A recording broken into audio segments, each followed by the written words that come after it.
കർത്താവായ ദൈവത്തിൽ നിന്നും കർത്താവായ യേശു ക്രിസ്തുവിങ്കിൽ നിന്നും ഈ വീഡിയോ കാണുന്ന ഏവർക്കും കൃപയും സമാധാനവും ഉണ്ടാകട്ടെ. ഈ വീഡിയോ കാണുന്ന ഏവരെയും IAGM എക്കോ സ്വാഗതം ചെയ്യുന്നു. ഇതിനു മുൻപ് അപ്ലോഡ് ചെയ്ത വീഡിയോയിൽ യേശു ക്രിസ്തുവിൻ്റെ രണ്ടാം വരവിനോട് അനുബന്ധിച്ച് കർത്താവിൻ്റെ വരവിന് മുൻപ് ഈ ലോകത്തിൽ വെളിപ്പെടുവാൻ പോകുന്ന എതിർക്രിസ്തു എന്ന ഒരു വ്യക്തിയെക്കുറിച്ച്, ഒരു ഭരണാധികാരിയെക്കുറിച്ച് തിരുവചനം വളരെ വ്യക്തമായി പ്രവചനാത്മാവിൽ രേഖപ്പെടുത്തിയിരിക്കുകയാണ്. ക്രിസ്തീയ ഗോളത്തിൽ അതിനെക്കുറിച്ച് വിവിധ അഭിപ്രായങ്ങളും ഉപദേശങ്ങളും ഇന്ന് നിലനിൽക്കുന്നുണ്ട് എന്നാൽ പോലും ഈ എതിർക്രിസ്തുവിനെ കുറിച്ച് ഈ കാലഘട്ടത്തിൽ പ്രത്യേകാൽ കർത്താവിൻ്റെ വരവിനെ വളരെ ആകാംക്ഷയോട് പ്രതീക്ഷിച്ചിരിക്കുന്ന, പ്രാർത്ഥിച്ച് ഒരുങ്ങിയിരിക്കുന്ന ദൈവമക്കൾക്ക് എതിർക്രിസ്തുവിനെ കുറിച്ച് അറിയേണ്ട കാര്യമില്ല എന്നുള്ള ഒരു ചിന്ത ചിലരുടെ ജീവിതത്തിലെങ്കിലും ഉണ്ടായിരിക്കുകയാണ്. കർത്താവിൻ്റെ വരവിന് മുൻപ് ഈ ലോകത്തിൽ വെളിപ്പെടുവാൻ പോകുന്ന എതിർക്രിസ്തുവിനെ കുറിച്ച്, ഒരു ലോക ഭരണാധികാരിയെക്കുറിച്ചും അവൻ്റെ ഭരണത്തെക്കുറിച്ചും, അവൻ ലോകത്തെ എങ്ങനെ ഭരിക്കും, ക്രിസ്തീയ കോളത്തിൽ വിശുദ്ധന്മാരെ അവൻ എന്തൊക്കെ ചെയ്യും, എങ്ങനെയാണ് പ്രവർത്തിക്കുന്നത് എന്നുള്ളതിനെക്കുറിച്ച് വെളിപ്പാട് പുസ്തകത്തിലും ദാനിയേൽ പ്രവചനത്തിലും വളരെ വ്യക്തമായി രേഖപ്പെടുത്തിയിരിക്കുകയാണ്. കർത്താവിൻ്റെ വരവിന് മുൻപ് ഒരു രഹസ്യ വരവ് അല്ലെങ്കിൽ ഒരു ഉൽപ്രാവണം നടക്കും എന്ന് ക്രിസ്തീയ ഗോളത്തിൽ, വിശേഷാൽ പെന്തക്കോസ്ത് ആത്മീയ ഗോളത്തിൽ കാലാകാലങ്ങളായി ഇന്ന് വരയ്ക്കും ഒരു ഉൽപ്രാവണം എന്ന ഒരു വിഷയത്തെക്കുറിച്ച് പരാമർശിക്കുന്ന, ഉപദേശിക്കുന്ന, പഠിപ്പിക്കുന്ന ദൈവദാസന്മാർ ഒട്ടും കുറവില്ല. ഏകദേശം 95% ദൈവഭക്തന്മാരും വിശ്വാസികളും മുൻകാലങ്ങളിലും ഇപ്പോഴും വിശ്വസിക്കുന്നത് യേശുക്രിസ്തുവിന്റെ വരവിൽ 2 ഘട്ടമുണ്ട്. അതിൽ ആദ്യ ഘട്ടം എന്ന് പറയുന്നത് ഉൽപ്രാവണമാണ്. അത് കഴിഞ്ഞ് 7 വർഷ ഭരണം, എതിർക്രിസ്തുവിന്റെ ഭരണം, അത് കഴിഞ്ഞിട്ടാണ് കർത്താവിന്റെ മഹത്വ പ്രത്യക്ഷത വെളിപ്പെടുവാൻ പോകുന്നു എന്നാണ് ദൈവദാസന്മാർ വിശ്വാസികളും ധരിച്ചിരിക്കുന്നതും പഠിപ്പിക്കുന്നതും പ്രസംഗിക്കുന്നതും വീഡിയോകൾ അപ്ലോഡ് ചെയ്യുന്നതും ആ രീതിയിലാണ്. എന്നാൽ തിരുവചനം വളരെ വ്യക്തമായി പരിശോധിച്ച് നോക്കുമ്പോൾ ഹൃദയ വിശാലതയോട് ഒരു മിൻവിധിയുമില്ലാതെ ദൈവവചനത്തെ വായിച്ച് പ്രാർത്ഥനയോട് അത് ധ്യാനിച്ച് നോക്കിയാൽ ഒരു ഉൾപ്രാവണം നടക്കുന്നതായി വേദപുസ്തകത്തിൽ, പഴയ നിയമത്തിലാകട്ടെ പുതിയ നിയമത്തിലാകട്ടെ ഒരു സ്ഥലത്തിലും പ്രതിപാദിച്ചിട്ടില്ല, പറഞ്ഞിട്ടില്ല. കർത്താവിന്റെ വരവിൽ 2 ഘട്ടം ഉണ്ടെന്നും തിരുവചനത്തിൽ ഒരു സ്ഥലത്തിലും രേഖപ്പെടുത്തിയിട്ടില്ല. ഇതിനെക്കുറിച്ചുള്ള സവിസ്താരമായുള്ള ചിന്താവിഷയങ്ങൾ ഇതിനു മുൻപ് ഞാൻ ധാരാളം വീഡിയോകൾ അപ്ലോഡ് ചെയ്തിട്ടുണ്ട്. യേശുക്രിസ്തു വരവിൽ 2 ഘട്ടമുണ്ടോ, രഹസ്യ വരവുണ്ടോ എന്നുള്ള തലക്കെട്ടിലൊക്കെയും ഞാൻ അപ്ലോഡ് ചെയ്തിട്ടുണ്ട്. അത് IAGM എക്കോ എന്ന പ്ലേലിസ്റ്റിൽ നിങ്ങൾക്ക് കാണാവുന്നതാണ്. നിങ്ങൾ ദയവായി കാണുക. വരവിന് മുൻപ് വെളിപ്പെടുവാൻ പോകുന്ന എതിർക്രിസ്തുവിനെ കുറിച്ചും അവന്റെ ഭരണത്തെക്കുറിച്ചും ദൈവസഭയ്ക്ക് വരുന്ന ഉപദ്രവത്തെക്കുറിച്ചും വളരെ വ്യക്തമായി തിരുവചനത്തിൽ രേഖപ്പെടുത്തിയിരിക്കുന്ന വിഷയങ്ങളെ ഈ കാലഘട്ടത്തിൽ നാം അതിനെ ഗ്രഹിച്ചുകൊണ്ട്, അതിനെ തിരിച്ചറിഞ്ഞുകൊണ്ട് കർത്താവിന്റെ വരവിന് വേണ്ടി നാം ഒരുങ്ങണം എന്നുള്ളത് തിരുവചനത്തിൽ അത്യാവശ്യമായ കാര്യമാണ്.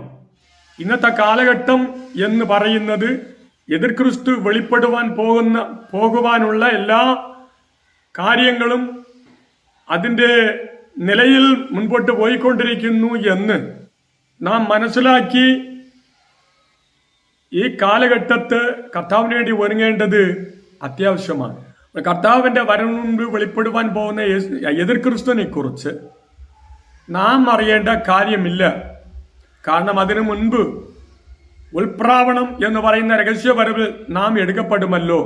അതിനുശേഷമാണല്ലോ യേശുക്രിസ്തുവിന്റെ 7 വർഷ ഭരണം ഭൂമിയിൽ വെളിപ്പെടുന്നത്. അതുകൊണ്ട് യേശുക്രിസ്തുവിനെ കുറിച്ച് അറിയേണ്ട ആവശ്യമില്ല. ഞാൻ കർത്താവിന്റെ വരൻ വേണ്ടി ഒരുങ്ങി കാത്തിരിക്കേണ്ടതാണ് അത്യാവശ്യം എന്ന് പരക്കെ അനേകരുടെ ഹൃദയങ്ങളിൽ ഇന്ന് തോന്നിയിട്ടുണ്ട്. പ്രിയ ദൈവമക്കളെ, യേശുക്രിസ്തുവിന്റെ അവന്റെ വണ്ണത്തെക്കുറിച്ചും വളരെ വ്യക്തമായി തിരുവചനം പ്രതിപാദിച്ചിരിക്കുമ്പോൾ അതിനെക്കുറിച്ച് വ്യക്തമായി നമ്മുടെ ജീവിതത്തിലും അറിഞ്ഞ് അതിൻ്റെതായ കാര്യങ്ങളെ ഗ്രഹിച്ചുകൊണ്ട് കർത്താവിന്റെ വരവിന് വേണ്ടി ഒരുങ്ങേണ്ടത് നമ്മുടെ അത്യാവശ്യമായുള്ള വിഷയമാണ്. അതുകൊണ്ട് യേശുക്രിസ്തുവിനെ കുറിച്ച് പഠിക്കുന്നതും അറിയുന്നതും തിരുവചന വെളിച്ചത്തിൽ നിർബന്ധമാണ്, അത്യാവശ്യമാണ്. കാരണമെന്തെന്നാൽ കർത്താവിന്റെ വരവിന് മുൻപ് യേശുക്രിസ്തു വെളിപ്പെടും എന്നാണ് തിരുവചനം പറയുന്നത്. അതുകൊണ്ടാണ് കർത്താവിന്റെ വരവിന് മുൻപ് വെളിപ്പെടുവാൻ പോകുന്ന യേശുക്രിസ്തുവിനെ കുറിച്ചും അവൻ ആരാണ് എന്നുള്ളതിനെ കുറിച്ചും അവന്റെ പ്രവർത്തനങ്ങളൊക്കെയും എങ്ങനെയാണ് എന്നുള്ളതിനെ കുറിച്ചും ക്രിസ്തീയ ഗോളം മാത്രമല്ല, ലോകത്തിലെല്ലാവരും ഈ സത്യത്തെ അറിയണം, ഗ്രഹിക്കണം എന്നുള്ള ആത്മഭാരത്തോട് ദൈവാത്മാവിന്റെ ഹൃദയത്തിൽ ആഴമായി നൽകിയ ഭാരത്തോടുകൂടെയാണ് ഈ വീഡിയോകൾ അപ്ലോഡ് ചെയ്യുന്നത്. അപ്പോൾ യേശുക്രിസ്തുവിന് വരവിന് മുൻപ് വെളിപ്പെടുവാൻ പോകുന്ന യേശുക്രിസ്തു ആരാകുന്നു എന്ന തലക്കെട്ടിൽ ഇതിനു മുൻപ് ഞാൻ വീഡിയോ അപ്ലോഡ് ചെയ്തിട്ടുണ്ട്. യേശുക്രിസ്തുവിനെ എങ്ങനെയാണ് തിരുവചനത്തിലൂടെ അടയാളം കണ്ടെത്തുക എന്നുള്ള വിഷയത്തെ തുടർന്ന് വരുന്ന വീഡിയോകളിൽ എല്ലാം ഞങ്ങൾ നിങ്ങളോട് പങ്കുവയ്ക്കാം.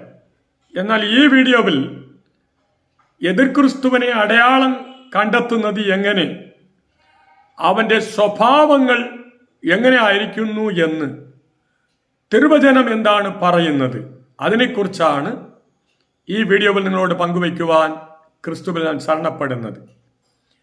ഇത് പറയുന്നതിന് മുൻപ് ഒരു കാര്യം കൂടി എനിക്ക് പറയുവാനുണ്ട്. ഈ തിരുവചനത്തിൽ പറഞ്ഞിരിക്കുന്ന യേശുക്രിസ്തു എന്ന് പറയുന്നത് അതൊരു മനുഷ്യനല്ല, അതൊരു പ്രതീകമാണ് എന്ന് വിവാദിക്കുകയും പഠിപ്പിക്കുകയും ചെയ്യുന്ന ക്രിസ്തീയഗോളത്തിൽ പല വിഭാഗങ്ങളുമുണ്ട്. എന്നാൽ തിരുവചനം വ്യക്തമായി പരിശോധിച്ച് നോക്കുമ്പോൾ യേശുക്രിസ്തു എന്നുള്ള ഒരു ലോക ഭരണാധികാരി എന്ന് പറയുന്നത് ഒരു പ്രതീകം അല്ല, ഒരു ഫിഗർ അല്ല, മറിച്ച് അതൊരു മനുഷ്യൻ എന്നാണ്. അവന് പാപ മനുഷ്യൻ എന്നും പേരും കൊടുത്തിരിക്കുന്നതായിട്ടാണ് തിരുവചനം വ്യക്തമാക്കുന്നത്. 2 തെസ്സലോനിക്കർക്ക് എഴുതിയ ലേഖനം 2-ാം അധ്യായം 3-ാം വാക്യത്തിൽ നാം വായിക്കുമ്പോൾ, ആരും ഏത് വിധേനയും നിങ്ങളെ ചതിക്കരുത്, ആദ്യമേ വിശ്വാസത്യാഗം സംഭവിക്കുകയും നാശയോഗ്യനും അധർമ്മമൂർത്തിയുമായവൻ വെളിപ്പെടുകയും വേണം. ഇംഗ്ലീഷിൽ കൊടുത്തിരിക്കുന്ന പദം ദ മാൻ ഓഫ് സിൻ, പാവ മനുഷ്യൻ. അപ്പൊ പാവ മനുഷ്യനാകുന്ന പ്രതീകം എന്നല്ല, പാവ മനുഷ്യൻ എന്നാണ് വെളിപ്പെടുത്തിയിരിക്കുന്നത്.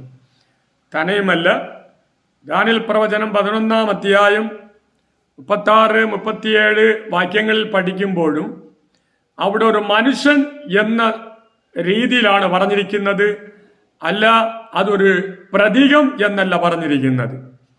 അപ്പോൾ യേശുക്രിസ്തു എന്ന് പറയുന്നത് ചിലർ വിവാദിക്കുന്നത് പോലെയും പഠിപ്പിക്കുന്നത് പോലെയും ഒരു പ്രതീകമല്ല, ഒരു ഫിഗർ അല്ല, മറിച്ച് യഥാർത്ഥത്തിൽ അവൻ ഒരു മനുഷ്യൻ, അവൻ പാപ മനുഷ്യൻ എന്നാണ് വിശേഷിപ്പിച്ചിരിക്കുന്നത്. യേശുക്രിസ്തുവാകുന്ന ഒരു ഭരണാധികാരി ലോകം മുഴുവനും അവന്റെ ഭരണത്തിന് കീഴിൽ കൊണ്ടുവന്ന് ലോകത്തെ അവൻ ഭരിക്കുവാൻ പോകുന്നു. ഇന്ന് ലോകരാഷ്ട്രങ്ങളെ അവിടെയായി അതാത് ലോക നേതാക്കന്മാരാണ് ഭരിക്കുന്നത്. ഇപ്പൊ ഇന്ത്യയെ സംബന്ധിച്ച് ഇന്ത്യയിലുള്ള ഭരണാധികാരികളാണ് ഭരിക്കുന്നത്. ഇസ്രായേലിനെ സംബന്ധിച്ച് ഇസ്രായേലുള്ള ഭരണാധികാരികളാണ് ഭരിക്കുന്നത്. ലോകം മുഴുവനും ഒരു ഭരണാധികാരി ഭരിക്കുന്നത് ഇന്ന് വരെ സംഭവിച്ചിട്ടില്ല. എന്നാൽ പ്രവചനാത്മാവിൽ പറഞ്ഞിരിക്കുന്ന തിരുവചനാടിസ്ഥാനത്തിൽ ലോകം മുഴുവനും എതിർക്രിസ്തു എന്ന ഒരു ഭരണാധികാരി ഭരിക്കുമെന്നാണ് തിരുവചനം വ്യക്തമാക്കുന്നത്. അങ്ങനെയെങ്കിൽ ലോകം മുഴുവനും ഭരിക്കുന്ന ഒരു ഭരണാധികാരി ലോകം മുഴുവനും ഭരിക്കുവാനുള്ള അധികാരത്തെ എവിടെ നിന്നാണ് പ്രാപിക്കുന്നത്? അതിന് തിരുവചനത്തിലൂടെ രണ്ട് പാർട്ടിയിൽ നിന്ന് അല്ല, രണ്ട് വ്യക്തികളിൽ നിന്നാണ് എതിർക്രിസ്തു ലോകം മുഴുവൻ ഭരിക്കാനുള്ള അധികാരത്തെ അവൻ പ്രാപിക്കുന്നത്. ഒന്ന്, സാത്താനിൽ നിന്ന് ലോകത്തെ ഇന്നാകമാനം തൻ്റെ കയ്യിൽ തൻ്റെ ഭരണത്തിന് കീഴിൽ രഹസ്യമായി പ്രയോഗിച്ചുകൊണ്ടിരിക്കുന്ന സാത്താൻ, അവനിൽ നിന്നാണ് എതിർക്രിസ്തു ഈ ഭരണാധികാരത്തെ അവൻ പ്രാപിക്കുന്നത്. അപ്പോൾ സാത്താൻ ലോകം മുഴുവനും ഭരിക്കുന്നോ എന്നുള്ള ചോദ്യം അവിടെ വരുന്നുണ്ട്. നമുക്ക് തിരുവചനം പഠിക്കുമ്പോൾ ലോകം മുഴുവനും ദുഷ്ടന്റെ അധീനതയിൽ കിടക്കുന്നു എന്നാണ്. രണ്ട്, യേശുക്രിസ്തു ഉപവസിച്ച് പ്രാർത്ഥിച്ചുകൊണ്ടിരിക്കുമ്പോൾ പിശാച് യേശുക്രിസ്തുവിനെ ഒരു ഉയർന്നതോർ മലയിൽ കൊണ്ട് നിർത്തി ലോകം മുഴുവനും കാണിച്ചു കൊടുത്തിട്ട് പറയുകയാണ്, ഇതെല്ലാം എന്റേതാണ്. ഇനി ഈ ലോകം മുഴുവനും പിശാചിന്റെ അധീനതയിൽ എങ്ങനെ ആയി എന്നുള്ളത് വേറൊരു വിഷയം, അതിലേക്ക് ഞാൻ കടക്കുന്നില്ല. ഈ ലോകത്തെ സൃഷ്ടിച്ച സൃഷ്ടികർത്താവിനോട് കൂടെ പോലും പിശാച് പറയുകയാണ്, ഇതെല്ലാം എനിക്കുള്ളത്. യോഹന്നാൻ അപ്പോസ്തലനും തന്റെ ലേഖനത്തിൽ പറയുമ്പോൾ 1 യോഹന്നാൻ 5-ാം അധ്യായം 17-ാം വാക്യത്തിൽ പറഞ്ഞിരിക്കുന്നത് ലോകം മുഴുവനും ദുഷ്ടന്റെ അധീനതയിലിരിക്കുന്നു. അപ്പൊ ലോകത്തെ മുഴുവനും തന്റെ അധീനതയിൽ വെച്ചിരിക്കുന്ന സാത്താനിൽ നിന്നാണ് എതിർക്രിസ്തു ലോക ഭരണത്തെ അവൻ ഏറ്റെടുക്കുന്നത്. വല്ല തെളിവുണ്ടോ? വായിക്കാം. വെളിപ്പാട് പുസ്തകം 13-ാം അധ്യായം 1 മുതൽ 3 വരെയുള്ള വാക്യങ്ങളിൽ, അപ്പോൾ 10 കൊമ്പും 7 തലയും, കൊമ്പുകളിൽ 10 രാജമുടിയും, തലയിൽ ദൂഷണനാമങ്ങളും ഉള്ളൊരു മൃഗം സമുദ്രത്തിൽ നിന്ന് കയറുന്നത് ഞാൻ കണ്ടു. ഞാൻ കണ്ട മൃഗം പുള്ളിപ്പുലിക്ക് സദൃശവും, അതിന്റെ കാൽ കരടിയുടെ കാൽ പോലെയും വായ് സിംഹത്തിന്റെ വായ് പോലെയും ആയിരുന്നു. അതിന് മഹാസർപ്പം തന്റെ ശക്തിയും സിംഹാസനവും വലിയ അധികാരവും കൊടുത്ത്. ഈ വെളിപ്പാട് പുസ്തകം 13-ാം അധ്യായം പറയുന്നത് എതിർക്രിസ്തുവിനെ മൃഗം എന്നുള്ള അടയാളത്തോടാണ് വിശേഷിപ്പിച്ചിരിക്കുന്നത്. അത് ക്രിസ്ത്യ ദൈവമക്കൾ എല്ലാവർക്കും അറിയാം. മൃഗം എന്നറിയപ്പെടുന്ന എതിർക്രിസ്തു തന്റെ സിംഹാസനവും ഭരണാധികാരവും താൻ പ്രാപിക്കുന്നത് സാത്താന്റെ കയ്യിൽ നിന്ന് എന്നാണ് ഇവിടെ വ്യക്തമായി രേഖപ്പെടുത്തിയിരിക്കുന്നത്. അപ്പോൾ സാത്താൻ സിംഹാസനവും അധികാരവും മഹത്വവുമെല്ലാം എതിർക്രിസ്തുവിന് കൊടുക്കുന്നു. അപ്പോൾ ഒന്ന്, ലോകം മുഴുവനുമുള്ള ഭരണാധികാരം സാത്താൻ എതിർക്രിസ്തുവിന് കൊടുക്കുന്നു. ഇത് അദൃശ്യമായി നടക്കുന്ന സംഭവമാണ്. ലോകപ്രകാരമായി എതിർക്രിസ്തുവിന് അധികാരം എങ്ങനെ ലഭിക്കുന്നു? രണ്ടാമത്തത്, ലോകത്തിലുള്ള 10 രാജാക്കന്മാർ, അതിൽ നിന്ന് വരുന്ന ഭരണാധികാരികളും ചേർന്ന് അവർ എതിർക്രിസ്തു ഈ ലോകത്തിൽ ഭരിക്കുവാൻ വേണ്ടിയുള്ള അധികാരവും ഭരണവും വാഗ്ദത്തങ്ങളും അവന് കൊടുക്കുന്നു എന്നാണ്. വെളിപ്പാട് പുസ്തകം 17-ാം അധ്യായം 12-ഉം 13-ഉം വാക്യങ്ങളിൽ, നീ കണ്ട 10 കൊമ്പ് 10 രാജാക്കന്മാർ, അവർ ഇതുവരെ രാജ്യത്വം പ്രാപിച്ചിട്ടില്ല. മൃഗത്തോട് ഒന്നിച്ച് 1 നാഴിക നേരത്തേക്ക് രാജാക്കന്മാരെ പോലെ അധികാരം പ്രാപിക്കും താനും. ഇവർ ഒരേ അഭിപ്രായമുള്ളവർ, ഇവിടെ അടുത്ത് ശ്രദ്ധിക്കണം, തങ്ങളുടെ ശക്തിയും അധികാരവും മൃഗത്തിന് ഏൽപ്പിച്ചു കൊടുത്ത്. യോഹന്നാൻ കാണുന്ന വെളിപ്പാടിൽ പ്രവചനാത്മാവിൽ ആ മൃഗത്തിന് 10 കൊമ്പുണ്ടെന്നാണ്. ആ മൃഗമെന്ന് പറയുന്നത് എതിർ ക്രിസ്തുവാണ്. ഈ 10 കൊമ്പെന്ന് പറയുന്ന വ്യാഖ്യാനം അവിടെ തന്നെ കൊടുത്തിട്ടുള്ളത് ഈ 10 കൊമ്പും 10 രാജാക്കന്മാരാണ്. ആ 10 രാജാക്കന്മാരും അതിൽ നിന്ന് വരുന്നവരും തങ്ങളുടേതായ ശക്തിയും അധികാരവും മൃഗത്തിന് ഏൽപ്പിച്ചു കൊടുത്തു. അപ്പൊ ലോക ഭരണ അധികാരം എതിർ ക്രിസ്തു പ്രാപിക്കുന്നത് 2 പേരിൽ നിന്നാണ്. ഒന്ന്, അദർശ്യമായി സാത്താനിൽ നിന്ന് എതിർ ക്രിസ്തു അതിന്റെ സിംഹാസനവും അധികാരവും ഭരണാധികാരവും അവൻ പ്രാപിക്കുന്നു. 2, ദൃശ്യമായി ഈ ഭൂമിയിൽ അന്നുണ്ടായിരിക്കുന്ന റോമൻ സാമ്രാജ്യത്തിന്റെ പിന്തുടർച്ചയിൽ വരുന്ന 10 രാജാക്കന്മാർ ചേർന്ന് ഏക അഭിപ്രായമുള്ളവരായി അവർ എതിർ ക്രിസ്തുവിന് ലോക ഭരണാധികാരിയായി വരുവാൻ വേണ്ടി അവർക്ക് നിയമപരമായ അധികാരം കൊടുക്കുന്നു. ഇതിൽ ശ്രദ്ധിക്കേണ്ടത് എതിർ ക്രിസ്തുവിനെ എങ്ങനെ അടയാളം കാണുക. ഈ കാലഘട്ടം എന്ന് പറയുന്നത് ഞാനും വർദ്ധിച്ചിരിക്കുന്ന കാലം തന്നെയാണ്. എന്നാൽ പലർക്കും സാധാരണക്കാർക്കും പഠിപ്പ് അല്ലെങ്കിൽ വിദ്യാഭ്യാസം ഇല്ലാത്തവർക്കും ഇതിനെക്കുറിച്ച് വ്യക്തമായ അറിവ് അവർക്ക് ലഭ്യമല്ല. എന്നാൽ എല്ലാവരും സത്യത്തെ ഗ്രഹിക്കണം. രക്ഷിക്കപ്പെട്ടവർ മാത്രമല്ല, ക്രിസ്ത്യാനികൾ മാത്രമല്ല, ലോകത്തിൽ എമ്പാടുമായിരിക്കുന്ന സകല ജാതികളും ഈ സത്യത്തെ ഗ്രഹിക്കണം, അറിഞ്ഞിരിക്കേണ്ടത് അത്യാവശ്യമാണ്.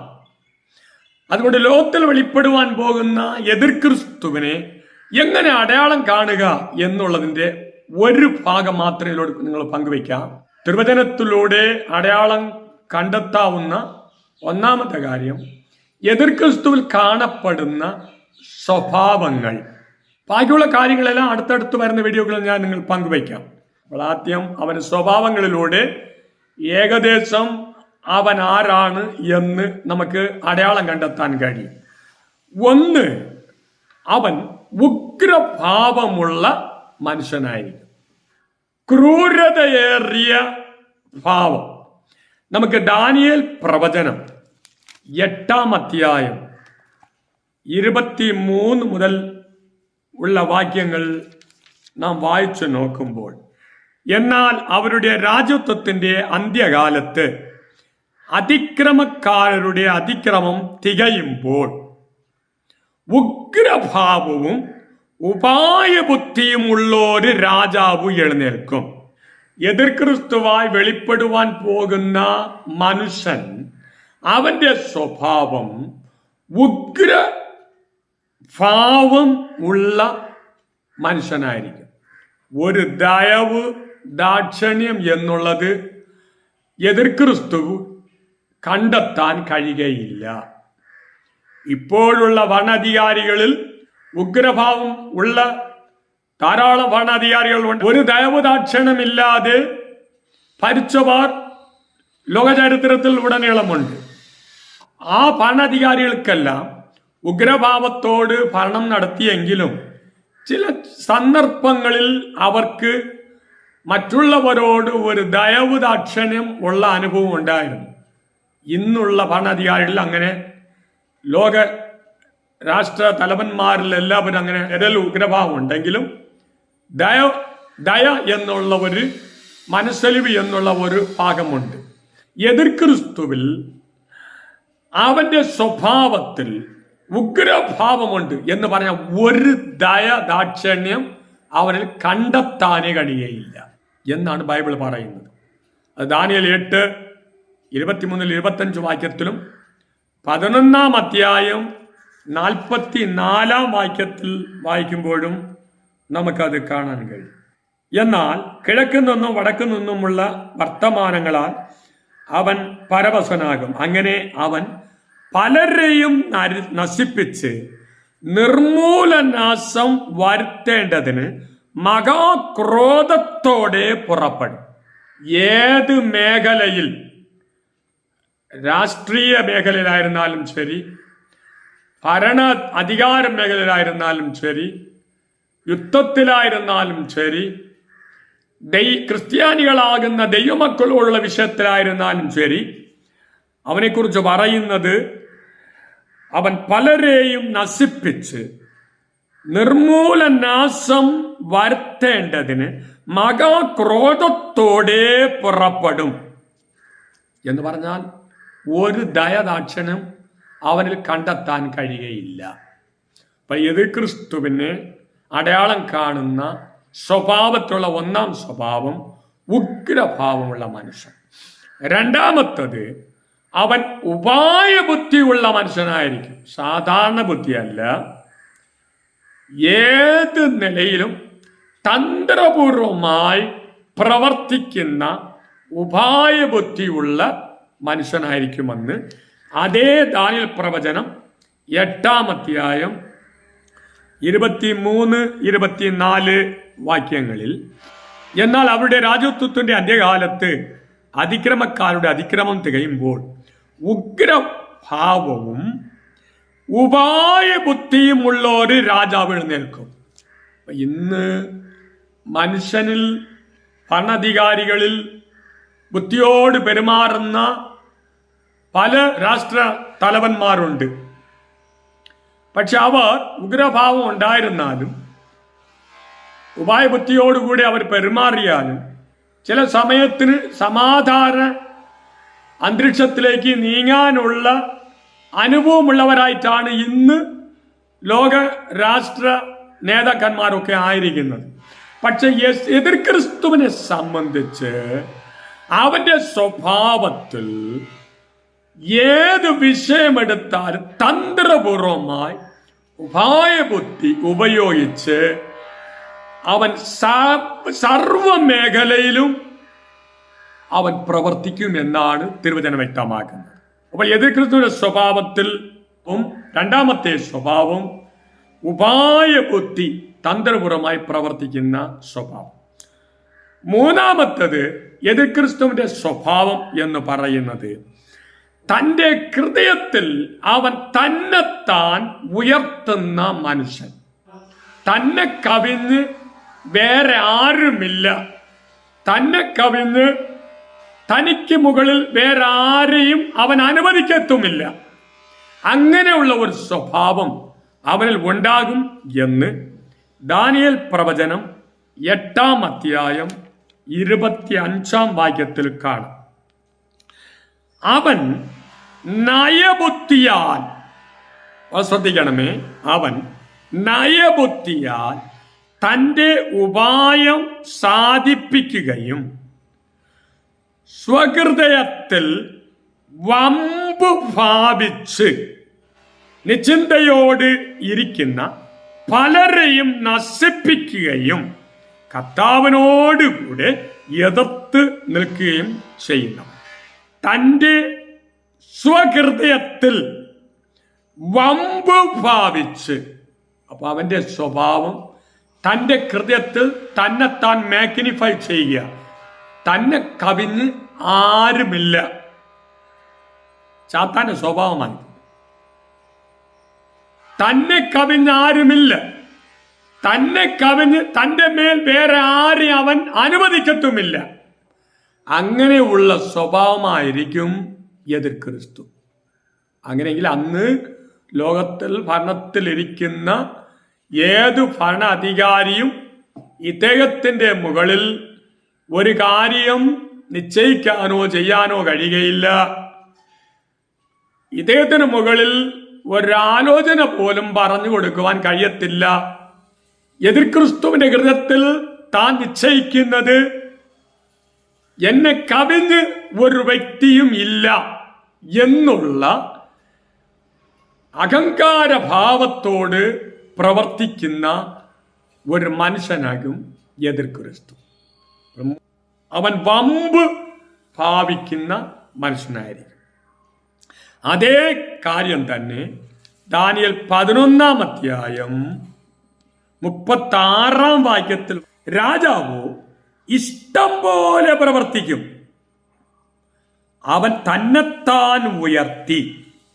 അവൻ എന്ത് ചെയ്യണമെന്ന് തോന്നുന്നുവോ, എന്ത് പ്രവർത്തിക്കണമെന്ന് തോന്നുന്നുവോ അത് അവൻ ചെയ്തിരിക്കും. അതിനെ ചോദ്യം ചോദിക്കാനോ, അവന്റെ മേൽ ആധിപത്യം ചെയ്യാനോ, അവന്റെ മേൽ ആലോചന പറയുവാനോ അവൻ ആരെയും അനുവദിക്കത്തില്ല. ഈ 4-മത്തത് അവന്റെ സ്വഭാവം. അവൻ വാ തുറന്നാൽ വലിയ വലിയ കാര്യങ്ങൾ തന്നെ കൊണ്ട് സംഭവിച്ച് എന്ന് വലിയ കാര്യങ്ങളെ കുറിച്ച് മാത്രമേ അവൻ വാ തുറന്നാൽ സംസാരിക്കുകയുള്ളൂ. ദാനിയേൽ പ്രവചനം 7-ാം അധ്യായം 8-ാമത്തെ വാക്യം, ഞാൻ ആ കൊമ്പുകളെ നോക്കിക്കൊണ്ടിരിക്കുമ്പോൾ അവയുടെ ഇടയിൽ മറ്റൊരു ചെറിയ കൊമ്പ് മുളച്ചു വന്നു. ആ ചെറിയ കൊമ്പ് എന്ന് പറയുന്നത് പ്രവചനാത്മാവിൽ എതിർക്രിസ്തുവിനെ കുറിച്ചാണ് എന്ന് എല്ലാ ബൈബിൾ പഠിതാക്കൾക്കും വ്യക്തമാണ്. അതിനാൽ മുമ്പിലത്തെ കൊമ്പുകളിൽ 3 പേരുടെ പറഞ്ഞുപോയി. ഈ കൊമ്പിൽ മനുഷ്യന്റെ കണ്ണുപോലെ കണ്ണും വമ്പ് പറയുന്ന വായും ഉണ്ടായിരുന്നു. വമ്പ് പറയുന്ന വായ്. അവൻ വാ തുറന്നാൽ വമ്പല്ലാതെ വേറെ ഒന്നും പറയില്ല. അപ്പൊ ഇന്നും മനുഷ്യരുടെ ഇടയിൽ, ക്രിസ്ത്യാനിയുടെ ഇടയിൽ, ദൈവമക്കളുടെ ഇടയിൽ താനല്ലാതെ മറ്റാരുമില്ല എന്ന് വമ്പ് പറയുന്ന ആളുകളുണ്ട്. ഈ ആത്മാവിനെ ഒന്ന് സൂക്ഷിക്കേണ്ടത് തന്നെ. അപ്പോൾ ആ വാ തുറന്നാൽ താൻ വലിയ കാര്യം ചെയ്യും, തന്നെ കൊണ്ടല്ലാതെ മറ്റൊരു കാര്യം നടന്നിട്ടില്ല. വാ തുറന്നാൽ വമ്പല്ലാതെ മറ്റൊന്നും അവൻ പറയുന്നില്ല. അപ്പൊ എതിർ ക്രിസ്തുവിനെ അടയാളം കാണുന്ന 4-മത്തെ സ്വഭാവം വമ്പ് പറയുന്ന വായ. 5-മത്തത് എതിർ ക്രിസ്തു അടയാളം കാണുന്ന സ്വഭാവം എന്ന് പറയുന്നത് അവൻ സകല ദേവന്മാരെക്കാൾ തന്നെ ഉയർത്തുന്ന മനുഷ്യനായിരിക്കും. പ്രത്യേക സത്യ യഹോവയാം ദൈവത്തോടും അവൻ എതിർക്കുന്ന മനോഭാവം ഉള്ളവനായി, ആ സ്വഭാവം ഉള്ളവനായിരിക്കും.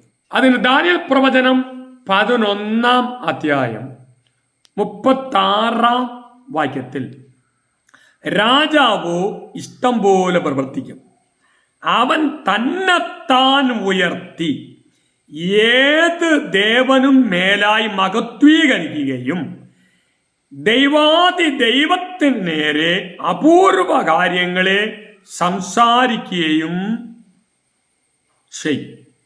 ലോകത്തിൽ ഇന്ത്യയിൽ തന്നെ 33 കോടി ദേവന്മാർ ഉണ്ടെന്നാണ് ഹിന്ദുമതം വിശ്വസിക്കുന്നത്. ഇനി ലോകം ഒക്കെയും എത്ര ദേവന്മാരുണ്ടെന്നുള്ളത് സാധാരണഗതിയിൽ ഏകദേശമുള്ള എല്ലാവർക്കും അറിയാം. ദൈവാദി ദൈവം എന്ന് പറയുന്ന ലോകത്തെ സൃഷ്ടിച്ച സൃഷ്ടികർത്താവായിരിക്കുന്ന ഏക ദൈവമായിരിക്കുന്ന സ്വർഗത്തിലെ ദൈവത്തിന് നേരെയും എതിരായി അവൻ സംസാരിക്കുന്ന, തന്നെത്താൻ ഉയർത്തുന്നവനായിരിക്കും. തിരുവചനം പഠിക്കുമ്പോൾ ലൂസിഫർ എന്ന് പറയുന്ന സാത്താൻ ദൈവത്തെക്കാൾ, യഹോവയാം ദൈവത്തെക്കാൾ തന്നെത്താൻ ഉയർത്തുവാൻ ഭാവിച്ചതുകൊണ്ടാണ് ദൈവം അവനെ വെട്ടി വീഴ്ത്തി അവൻ സാത്താനായി മാറിയത്. അപ്പൊ അതേ ആത്മാവില്ലേ, അവനല്ലേ ഈ എതിർ ക്രിസ്തുവിനും ഈ അധികാരം കൊടുത്ത് ആ ആത്മാവിൽ ഇവിടെ പ്രവർത്തിക്കുന്നത്.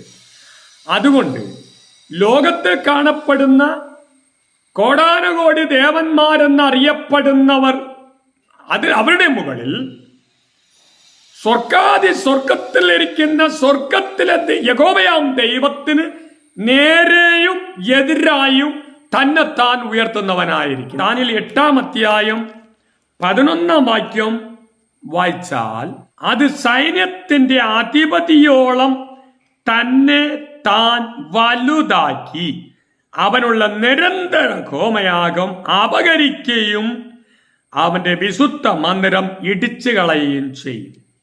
ദൈവത്തിന്റെ അധികാരത്തെ വരയ്ക്കും കവർന്നു കളയുവാൻ ആഗ്രഹിക്കുകയും ദൈവത്തിനു വേണ്ടി അർപ്പിക്കപ്പെടുന്ന ഹോമയാഗത്തെ വരയ്ക്കും നിർത്തലാക്കുവാൻ വേണ്ടിയുള്ള പ്രവർത്തനം വരയ്ക്കും അവൻ ചെയ്യാൻ അധികാരമുള്ളവനായിരിക്കുമെന്നാണ്. ദൈവാദി ദൈവത്തിന് മീതെ അവൻ തന്നെത്താൻ ഉയർത്തുന്നവൻ. തന്നെയുമല്ല, ദാനിയേൽ 7-ാം അധ്യായം 25-ാം വാക്യത്തിൽ അവൻ അത്യുന്നതനായവന് വിരോധമായി വമ്പു പറയുകയും അത്യുന്നതനായവന്റെ വിശുദ്ധന്മാരെ ഒടുക്കിക്കളയുകയും ചെയ്യും. യഹോവയാം ദൈവത്തിന് നേരെ പോലും അവൻ തന്നെത്താൻ ഉയർത്തുന്നവനായിരിക്കും. ഇനി പുതിയ നിയമത്തിൽ അതിനൊരു തെളിവുണ്ടോ എന്ന് ചോദിച്ചാൽ ഉണ്ട്. 2 തെസ്സലോനിക്കർക്ക് എഴുതിയ ലേഖനം 2-ാം അധ്യായം 4-ാം വാക്യത്തിൽ അവൻ ദേവാലയത്തിൽ ഇരുന്നു കൊണ്ട് ദൈവം എന്ന് നടിച്ച് ദൈവമെന്നോ പൂജാവിഷയമെന്നോ പേരിലുള്ള സകലത്തിനു മീതെ തന്നെത്താൻ ഉയർത്തുന്ന എതിരാളി അത്രേ. വിശുദ്ധ യെരുശലേം ദേവാലയത്തിൽ തന്നെ ദൈവത്തെ പോലെ ഇരുന്ന് ദൈവം എന്ന് നടിക്കുന്ന, ദൈവമെന്നോ പൂജാ വിഷയം എന്നോ പേരിലുള്ള സകലത്തിനു മീതെ തന്നെ ഉയർത്തുന്ന മനുഷ്യനായിരിക്കും.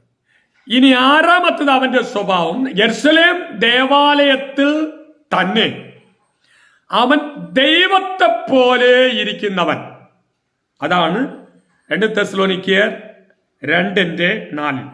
അവൻ ദൈവാലയത്തിൽ ഇരുന്നു കൊണ്ട് ദൈവം എന്ന് നടിച്ച്. അപ്പൊ ദേവാലയത്തിൽ പോലും അകത്ത് ചെന്നിരുന്നു കൊണ്ട്, സിംഹാസനത്തിൽ ഇരുന്നുകൊണ്ട് അവൻ പറയുക, ഞാൻ തന്നെ ദൈവം.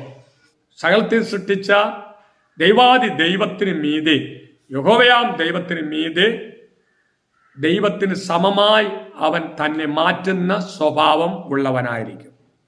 ഇനി 7-ാമത്തത് എതിർക്കുന്നവന്റെ സ്വഭാവം, വാ തുറന്നാൽ ദൈവത്തിന് നേരെ അസഭ്യം പറയുന്ന, ദൂഷണം പറയുന്ന വ്യക്തിയായിരിക്കും.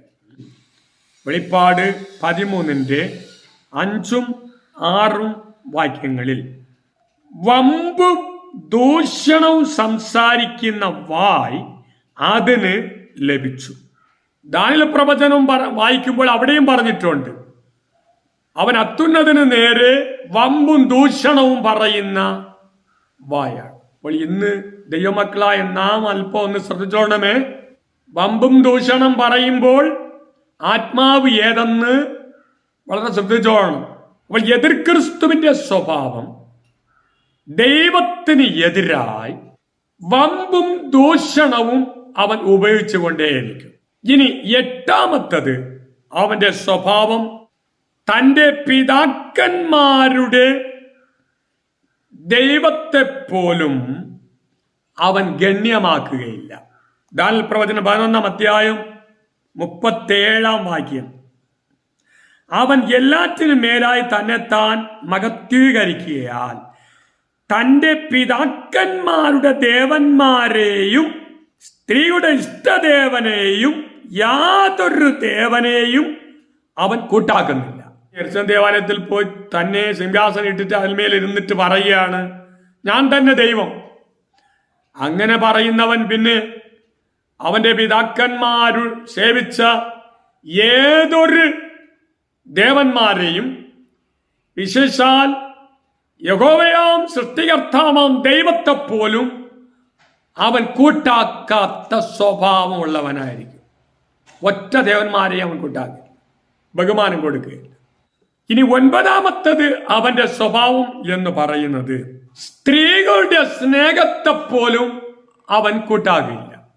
തിരുവചനം പഠിക്കുമ്പോൾ സ്ത്രീകളുടെ സ്നേഹം എന്ന് പറയുന്നത് ഏറ്റവും ശ്രേഷ്ഠമായിട്ടാണ് തിരുവചനത്തിൽ പല ഭാഗങ്ങളിൽ പറഞ്ഞിട്ടുള്ളത്. സ്ത്രീകളുടെ യഥാർത്ഥ സ്നേഹത്തിൽ അടിമപ്പെടാത്ത ആരും തന്നെ കാണുകയില്ല എന്നാണ് നമുക്ക് മനസ്സിലാക്കാൻ കഴിയുന്ന. ചരിത്രത്തിലെയും തിരുവചനത്തിൽ ഉടനീളവും സ്ത്രീയുടെ സ്നേഹത്തെ ആഗ്രഹിക്കാത്ത, ആർജിക്കാത്ത, അതിനടിമപ്പെടാത്ത ആരും തന്നെ ഇല്ല. വേദപുസ്തകത്തിൽ ധാരാളം രാജാക്കന്മാർ, ഭരണാധികാരികൾ സ്ത്രീകളുടെ സ്നേഹത്തെ അവർ പ്രശംസിച്ചിട്ടുണ്ട്. അവർ അതിന് കീഴ്പ്പെട്ടു കൊടുത്തിട്ടുണ്ട്, അതിന് അടിമപ്പെട്ടിട്ടുണ്ട്. സ്ത്രീകളുടെ സ്നേഹം ഏറ്റവും വലുത് എന്ന് ബൈബിൾ പ്രത്യേകമായി വിശേഷിപ്പിച്ചിട്ടുണ്ട്. അത് ദൈവം അവർ കൊടുത്തതായ ഒരു കൃപയാണ്.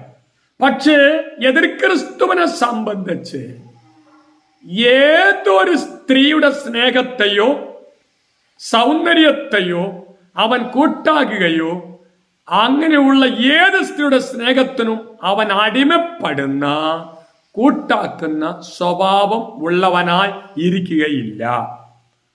നമുക്ക് വായിക്കാം ദാനിയേൽ പ്രവചനം 11-ാം അധ്യായം 37-ാം വാക്യത്തിൽ അവൻ എല്ലാറ്റിനും മേലായി തന്നെത്താൻ മഹത്വീകരിക്കാൻ തൻ്റെ പിതാക്കന്മാരുടെ ദേവന്മാരെയും സ്ത്രീകളുടെ ഇഷ്ടദേവനെയും യാതൊരു ദേവനെയും കൂട്ടാക്കുകയില്ല എന്നാണ് മലയാളത്തിൽ അതിനെക്കുറിച്ച് പറഞ്ഞിരിക്കുന്നത്.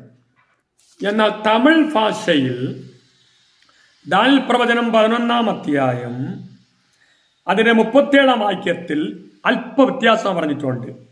അവൻ തൻ പിതാക്കളിൻ ദേവർകളെ മതിയാമലും സ്ത്രീകളുടെ സ്നേഹത്തെയും എന്ത ദേവനെയും മതിയാമലും. അപ്പോൾ സ്ത്രീയുടെ സ്നേഹത്തെ അവൻ മാനിക്കുന്നില്ല, അതിനടിമപ്പെടുന്നില്ല എന്ന അർത്ഥത്തിലാണ് തമിഴ് ഭാഷയിൽ പറഞ്ഞിരിക്കുന്നത്. എന്നാൽ മലയാളത്തിൽ സ്ത്രീകളുടെ ഇഷ്ടദേവനെയും എന്നുള്ള പദമാണ്. തമിഴ് ഭാഷയിൽ പറഞ്ഞിരിക്കുന്നതനുസരിച്ച് സ്ത്രീകളുടെ സ്നേഹത്തെ പോലെ അവൻ ഗണ്യമാക്കുകയില്ല, സ്ത്രീയുടെ സ്നേഹത്തെ അടിമപ്പെടുകയില്ല. അവർ എത്ര പരിശ്രമിച്ചാലും എതിർക്രിസ്തുവിനെ അവിടെ വലയിൽ അകപ്പെടുത്തുവാൻ ആർക്കും ഒരു സ്ത്രീകളും കഴിയില്ല. അങ്ങനെയുള്ള ഒരു സ്വഭാവമുള്ളവനായിരിക്കും. ഇനി അവസാനമായി 10-ാമത്തെ ഒരു കാര്യം ബൈബിളിൽ പറഞ്ഞിട്ടുണ്ട്. ദാനിയേൽ പ്രവചനം 11-ാം അധ്യായം 38-ാം വാക്യം. യാതൊരു ദേവനെയും കൂട്ടാക്കുകയില്ല, അതിനു പകരം അവൻ കോട്ടകളുടെ ദേവനെ ബഹുമാനിക്കും.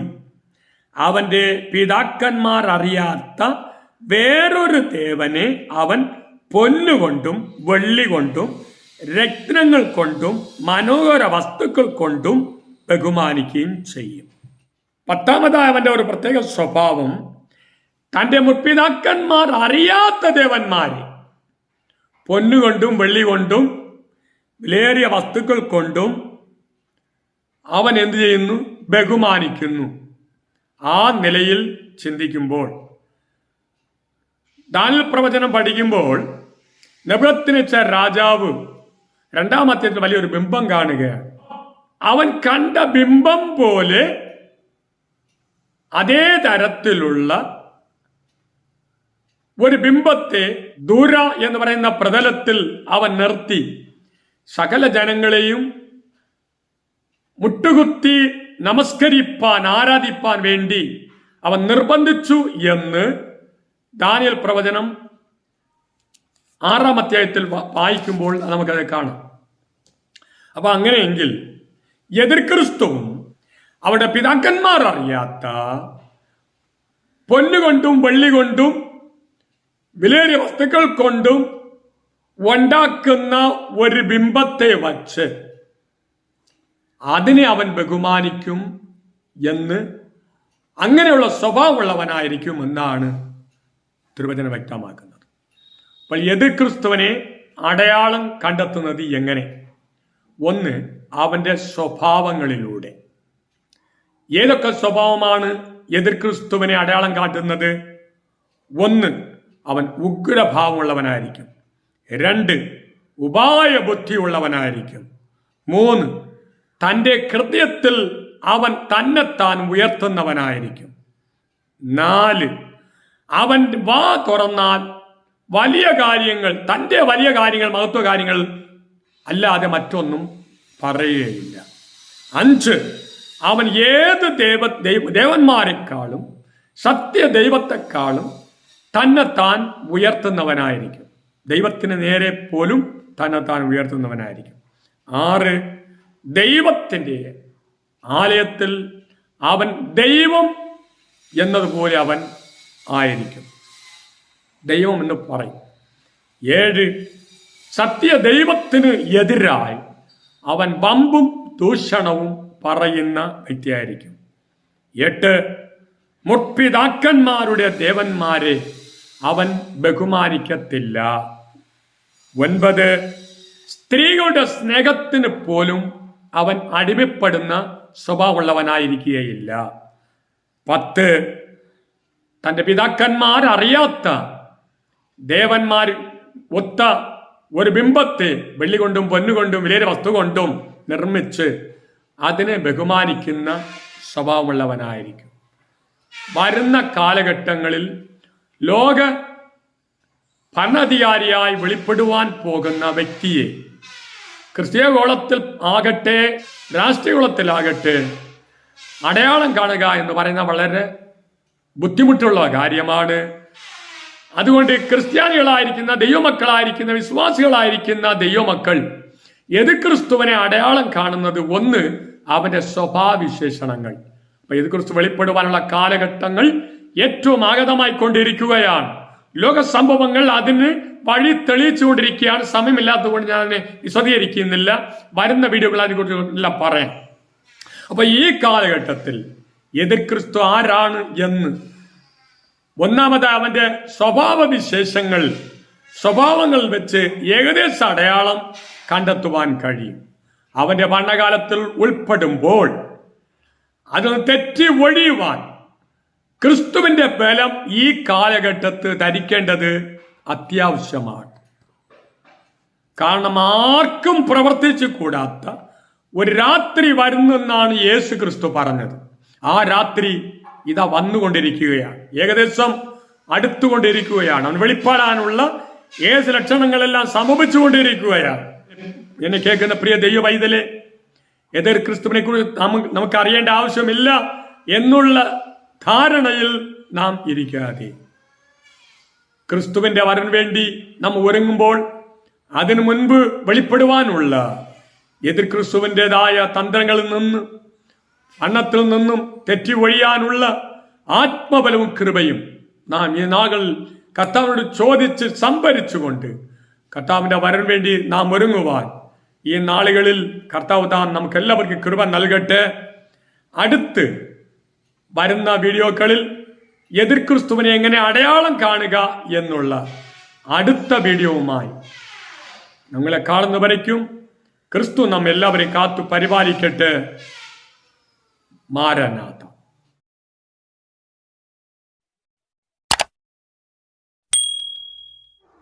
May God bless you.